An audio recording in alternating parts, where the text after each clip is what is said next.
Alors moi je suis Émeric Tissot, donc du Jura, d'Arbois. Je suis le fils de Bénédicte et Stéphane.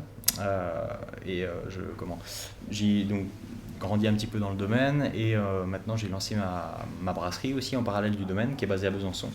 Donc il y a pas mal de choses à raconter. Il y a à la fois le domaine donc à Arbois avec toute l'historique, donc les vins qu'on produit à Arbois, vins de terroir, les créments, les vins jaunes, les rouges, tout ça. Et puis aussi moi mon projet plus personnel à moi qui est la brasserie Le Vin, donc que j'ai créé il y a un peu moins d'un an, au mois de mars dernier à Besançon. Donc ça c'est une brasserie où j'utilise les lits du domaine pour lancer mes fermentations et faire vraiment une passerelle entre le monde de la bière et le monde du vin. Et ben moi j'ai fait des études dans le vin, hein, tout ça, mais là je suis plutôt sur l'aspect brasseur en ce moment.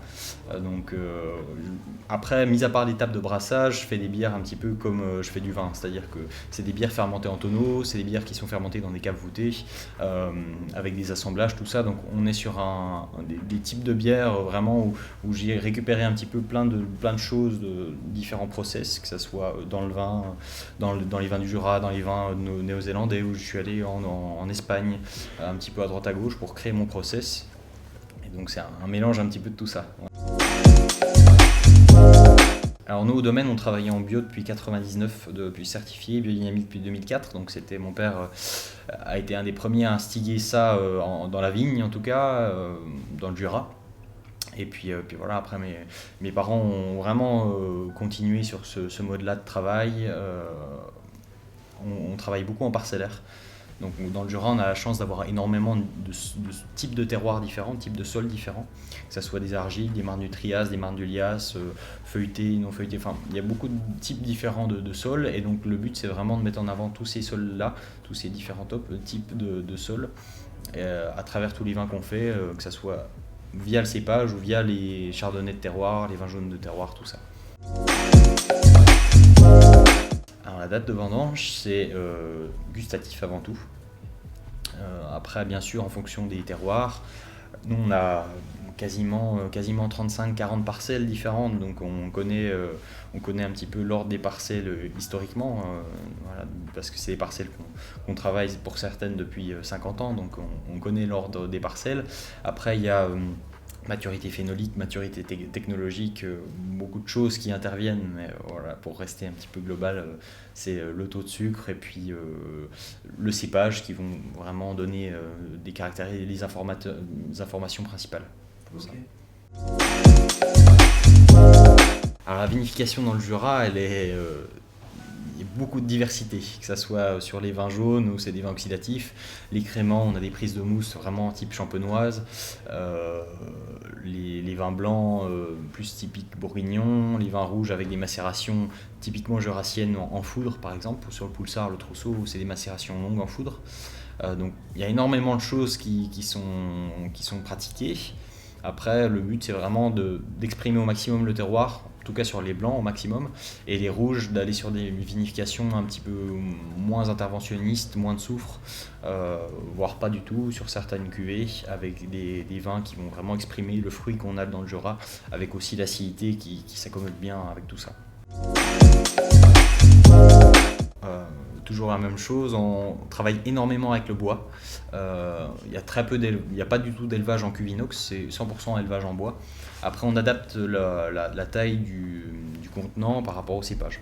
Le Poulsard qui est un cépage un petit peu moins rouge, un petit peu moins intense, un peu moins tannique, on a tendance à le mettre dans des plus gros volumes, et à l'inverse le Pinot Noir dans des plus petits volumes. Comme ça on a plus d'oxygène, un vin qui va être plus confronté à l'oxygène, donc qui va s'arrondir un peu plus. Les chardonnays, on va travailler en fût, essentiellement, en fût bourguignon, 228 litres. Et puis les savagniens, ça dépend un petit peu du vin qu'on veut faire. Sur les vins jaunes oxydatifs, ça va être des fûts, ça va être des demi-muits, voire des foudres. Voilà, il y a beaucoup de contenants, mais essentiellement du bois. Alors les bières sauvages et les bières vivantes, c'est des bières qui sont en train de se développer en France et un petit peu partout. Mais en France, on a vraiment un côté terroir qu'on peut mettre en avant et avec lequel on peut jouer. C'est des bières qui vont donc... Les bières classiques sont levurées et fermentent avec un type de levure. voire deux. Mais là, les bières sauvages, l'idée, c'est vraiment de laisser des levures indigènes se développer. Donc on a des centaines, des dizaines, des centaines de types de levures, de bactéries qui vont travailler en même temps et qui vont apporter beaucoup de complexité. Donc bières vivantes, c'est des bières qui sont forcément pas pasteurisées et qui contiennent vraiment beaucoup de souches de levures et de bactéries. Ça induit une complexité pour moi qui est vraiment plus importante. Je pense que c'était sûrement sur des vins du Jura où vraiment ça m'a plu. J'ai un souvenir du Poulsard 2010 de chez Pierre Auvernois où j'avais vraiment beaucoup aimé. Sur des vins jaunes aussi, des vieux vins jaunes du domaine. Voilà, ouais. Des vins de chez Ganva aussi, sur des vins des début des années 2000 peut-être. Ouais. Des vins du Jura, des vins de Madère aussi, tout à fait. Moi, je suis un grand fan de Madère, avec des vieux boals, des vieux vins oxydatifs, et à la fois avec ce côté madérisé, légèrement sucré, voilà, sur des vins comme ça. Je pense qu'on était un petit peu entre tout ça, tous ces vins-là. De l'eau. Ouais, okay. Beaucoup d'eau. Un chenin de Loire. Un beau chenin avec un an et demi, 18 mois peut-être d'élevage, 2 ans, un petit côté oxydatif. Très bien ça. Et 14-15 ans, avec les copains du lycée ou du collège, je sais plus.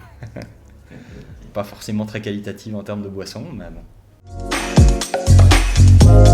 Moi j'ai été en stage chez Richard Leroy. Et j'aime beaucoup sa façon de penser les vins, de travailler, et puis j'aime surtout beaucoup les vins. Donc ouais, j'ai une grande admiration pour ce qu'il fait, pour le travail, et puis pour les vins aussi, énormément. Il peut tout contrôler des fois sur les fermentations, sur les trucs, en tout cas en professionnel. Ouais. Sur essayer de trop diriger peut-être des fois, pas laisser assez faire. Je suis obligé de dire vin jaune là. Un vin jaune, un vin jaune 97, mon année de naissance. Allez. Je vais rester dans le Jura aussi, Quentin Fillon-Maillet, allez, le champion olympique. Je parlais des vins de Madère tout à l'heure, c'est un endroit magnifique. Ouais. Très beau, diversité de cultures, de paysages, de vins, il y a tout ce qu'il faut. Ouais.